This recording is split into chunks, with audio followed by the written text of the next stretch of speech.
Salut à tous et bienvenue sur Alsace 20. Ça fait du bien de se retrouver ici à la Foire Européenne. C'est un des grands coups de cœur d'Alsace 20. On est avec Claude Ferrer, qui est le directeur général de Strasbourg Événements. Quand je dis que ça fait du bien, Claude, c'est sincère. Je venais ici, moi, quand j'étais tout môme. Et mais comme moi, j'imaginais pas un jour diriger cette société. Et c'est vrai que la Foire Européenne, c'est génétiquement inscrit chez les Alsaciens. Hein. Il y a rien à faire. C'est l'événement de la rentrée, la sortie de la rentrée, comme on l'appelle. Alors, j'ai interrogé quelques personnes déjà. Je leur ai dit, vous venez une fois pendant la quinzaine, etc. Ils m'ont dit, ah non, pas du tout. On vient plusieurs fois. Les gens viennent plusieurs fois. Alors, on a été très surpris dans nos enquêtes visiteurs parce que le temps de visite dépasse 3 heures et près de 2 tiers à peu près des visiteurs viennent au moins 2 fois à la foire.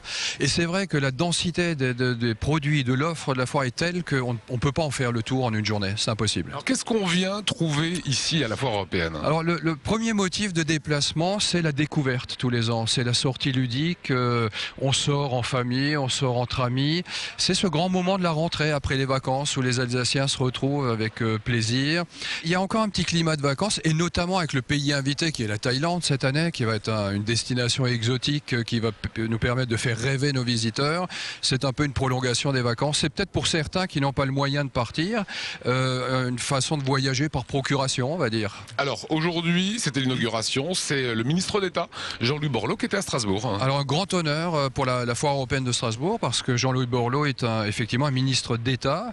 Il doit être numéro 3 dans le gouvernement, et donc c'est formidable pour nous pouvoir inaugurer la foire avec un personnage de cette importance.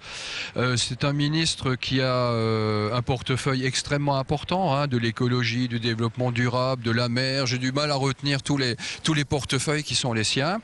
Et donc nous sommes extrêmement honorés d'avoir cette visite aujourd'hui pour l'inauguration de la foire. Alors il vient aussi révéler la place Adrien Zeller. Exactement, hein, qui était la place du Wacken jusqu'à présent, hein, la fameuse place de la foire exposition aussi, qui devient la place Adrien Zeller. Adrien Zeller qui était un grand ami aussi de la foire européenne, qu'on a souvent vu à la tribune des journées officielles venir nous rendre visite.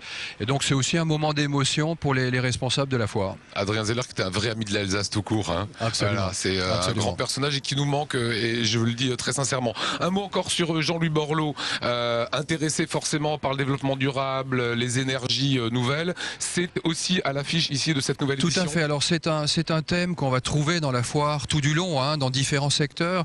La qualité, le développement durable, les énergies nouvelles, les énergies renouvelables. Donc tout au long de sa visite, le ministre va pouvoir voir ce qui se fait en la matière en Alsace, et nous sommes extrêmement innovants, hein, que ce soit les éoliennes par exemple, qu'on pourra trouver ici, ou tout le hall de l'habitat qui présente les techniques nouvelles d'énergie. Donc il y aura matière pour lui à voir ce qui se fait dans son domaine de compétences. Alors on ne peut pas parler de la Foire Européenne sans évoquer le concours Lépine. C'est clair, les inventeurs qui souvent contribuent d'ailleurs aussi à ces aspects d'économie, d'énergie, qui travaillent beaucoup dans le concours Lépine européen de Strasbourg. Ils travaillent beaucoup dans le domaine médical.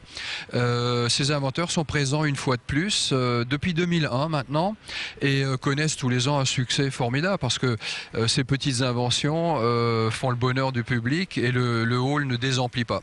Et un dernier mot sur My Fair Life. Exactement. Alors c'est vrai que la Foire Européenne est une vieille dame, hein, puisqu'on en est à la 78e édition.